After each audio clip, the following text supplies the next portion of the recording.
الحمد لله رب العالمين والصلاة والسلام على نبينا محمد وعلى آله وأصحابه أجمعين ومن تبعهم بإحسان إلى يوم الدين أما بعد۔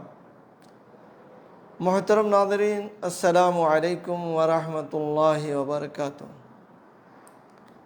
آج کی اس نشست کا موضوع ہے غصہ نہ کرو۔ عن ابی ہریرہ رضی اللہ عنہ ان رجلا قال للنبی صلی اللہ علیہ وسلم اوصنی قال لا تغضب فردد مرارا قال لا تغضب۔ حضرت ابو ہریرہ رضی اللہ عنہ سے روایت ہے کہ ایک آدمی نے نبی کریم صلی اللہ علیہ وسلم کی خدمت میں عرض کیا، آپ مجھے کچھ وصیت فرمائیں۔ تو آپ صلی اللہ علیہ وسلم نے فرمایا غصہ نہ کیا کرو۔ اس نے بار بار اپنا سوال دہرایا تو آپ نے بھی ہر بار یہی جواب دیا کہ غصہ نہ کیا کرو۔ ہمارا دین اسلام دین فطرت ہے، عقل کے مطابق یہ دین ہے، فطرت کے مطابق ہے۔ کوئی ایسی بات اس میں نہیں پائی جاتی جو فطرت کے خلاف ہو، اور غصے کو بعض جگہ مستحسن سمجھا جاتا ہے اور بعض جگہ اس کے بڑے خراب نتائج آتے ہیں۔ مان لیجئے کوئی کام ایسا گھر میں ہو رہا ہے جو بے غیرتی کا ہے، یا کسی کو دیکھ رہے ہیں تو غصہ آنا ضروری ہے، لیکن بات بات میں غصہ کرنا، لڑائی کرنا، یہ تو بہت ہی غلط عادت ہے، بہت ہی غلط طریقہ ہے۔ اور جب کسی سے کوئی معاملہ ہو جائے اور کوئی بات اس طرح کی آ جائے جس میں غصہ آ جائے تو غصے کو پی جانا چاہیے، اس لیے کہ ایسی حالت میں اگر آپ کوئی کام کر ڈالتے ہیں تو اس کے نقصانات زیادہ ہیں۔ قرآن مجید میں اللہ تعالیٰ نے بعض لوگوں کی صفت بیان کی ہے، وَالْكَاظِمِينَ الْغَيْظَ وَالْعَافِينَ عَنِ النَّاسِ۔ الْكَاظِمِينَ الْغَيْظَ وَالْعَافِينَ عَنِ النَّاسِ، یعنی وہ اللہ تعالیٰ کے صالح بندے غصے کو پی جاتے ہیں اور درگزر کرتے ہیں۔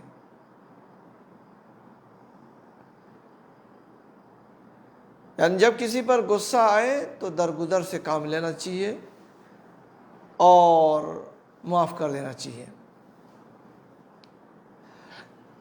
سورۃ الشورى کے اندر اللہ تعالیٰ فرماتا ہے وَإِذَا مَا غَضِبُوا هُمْ يَغْفِرُونَ، اور جب ان اللہ والوں کو غصہ آتا ہے تو وہ معاف کر دیتے ہیں۔ سورہ نور کے اندر وَلْيَعْفُوا وَلْيَصْفَحُوا أَلَا تُحِبُّونَ أَن يَغْفِرَ اللَّهُ لَكُمْ، انہیں چاہیے کہ وہ معافی اور درگزر سے کام لیں، کیا تم نہیں چاہتے کہ اللہ تعالیٰ تمہیں معاف کر دے؟ تو غصہ ہمیں پی جانا چاہیے اور غصہ کو دبانا چاہیے۔ کسی بات پر غصہ آ جائے تو اسے دور کرنے کی کوشش کرنی چاہیے، اس پر بھڑکنا نہیں چاہیے، اس لیے کہ اگر ایسی حالت میں آپ کوئی کام کر دیتے ہیں تو اس کے نتائج اچھے نہیں ہوتے۔ غصہ اگر غیرت اسلامی اور تائید حق کے لیے ہو تو اچھا ہے، ممدوح عمل ہے، قابل مستحسن ہے، قابل تعریف ہے، اور اگر خلاف شرع ہو، یعنی غصہ جہاں نہیں کرنا چاہیے وہاں غصہ کر رہے ہیں، تو پھر بہرحال وہ مذموم ہے، ناپسندیدہ عمل ہے، اس لیے اس سے بچنا چاہیے۔ غصہ پر قابو پا لینا ہر ایک کی بس کی بات نہیں ہے، یعنی جو واقعی اللہ سے ڈرتے ہیں، اللہ کا خوف ہے، اللہ کا تقوی ہے، وہ غصے پر قابو پا لیتے ہیں۔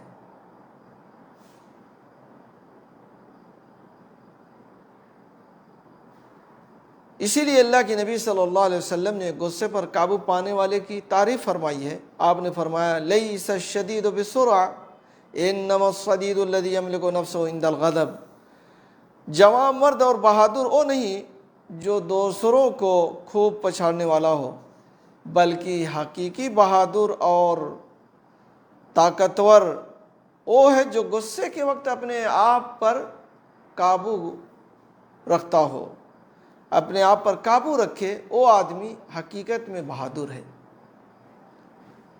جو غصے کے وقت اپنے اوپر قابو رکھے۔ تو حقیقت یہی ہے، غصے پر ہم لوگوں کو بھڑکنا نہیں چاہیے، اس کو قابو میں رکھنا چاہیے۔ نبی صلی اللہ علیہ وسلم کی مجلس میں ایک آدمی کو کسی دوسرے پر غصہ آ گیا اور غصے کی شدت سے اس کا چہرہ سرخ ہو گیا، تو آپ نے فرمایا انی لأعلم کلمۃ لو قالها لذهب عنه ما یجد۔ صحیح بخاری کی روایت ہے کہ میں ایک کلمہ جانتا ہوں، اگر یہ اس کو کہہ لے تو یہ اس سے اس کا غصہ دور ہو جائے گا۔ وہ کون سا کلمہ ہے؟ اعوذ باللہ من الشیطان الرجیم۔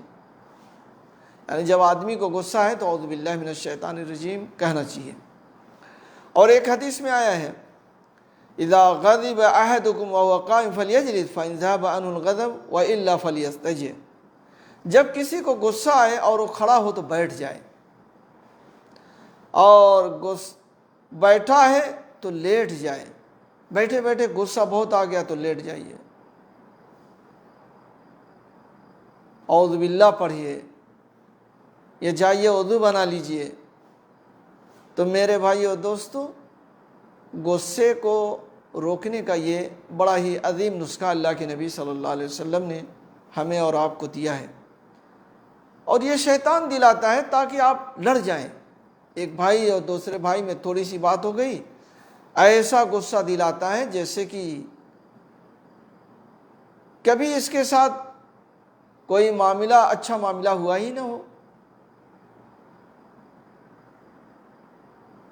تو میرے بھائی اور دوستو، اس طرح سے ہمیں اپنے غصے کو قابو کرنا چاہیے۔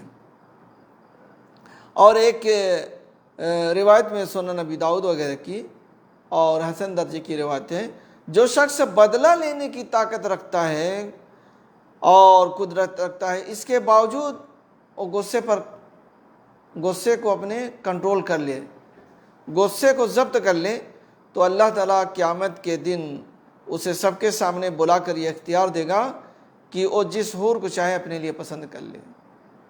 یعنی ایک آدمی طاقتور تھا، غصہ آیا، چاہتا تو اس کو مار دیتا اپنے مد مقابل کو، لیکن وہ اللہ سے ڈر گیا، اپنے غصے کو قابو کر لیا، تو پھر اللہ تعالیٰ ایسے آدمی کو کل قیامت کے دن لوگوں کے سامنے کہے گا کہ حور عین میں سے جو چاہو اختیار کر لو۔ تو میرے بھائیو دوستو، اس لیے ہم سب کو غصہ پینا چاہیے، غصے کو قابو میں رکھنا چاہیے، اور غصے سے نقصان کے علاوہ فائدہ نہیں ہوتا ہے۔ ہاں کوئی شرعی امر ہے اور کوئی مخالفت کر رہا ہے تو وہاں غصہ اچھا عمل ہے۔ اللہ کے نبی صلی اللہ علیہ وسلم جب مکہ فتح ہوا، وہاں پر بحیثیت فاتح کے داخل ہوئے، تو مکے کے لوگ جانتے تھے کہ ہم نے کتنا ستایا ہے نبی کو، ان کے صحابہ کو، ان کے ساتھیوں کو، یہاں تک کہ ہم نے ان کو مکے سے نکلنے پر مجبور کر دیا۔ تو اللہ کے نبی صلی اللہ علیہ وسلم جب مکے میں داخل ہوئے بحیثیت فاتح کے، تو بدلہ نہیں لیا، کہ تم لوگوں نے بہت کچھ کیا ہے، آج سب سے ایک ایک کا بدلہ لیا جائے گا۔ بدلہ نہیں لیا، بلکہ آپ نے فرمایا لا تثریب علیکم اليوم انتم الطلقاء، آج تم پر کوئی گرفت نہیں ہے، جاؤ تم سب آزاد ہو، کوئی بات نہیں ہے، جو کیے، لیکن آج اس کا بدلہ نہیں لیا جائے گا۔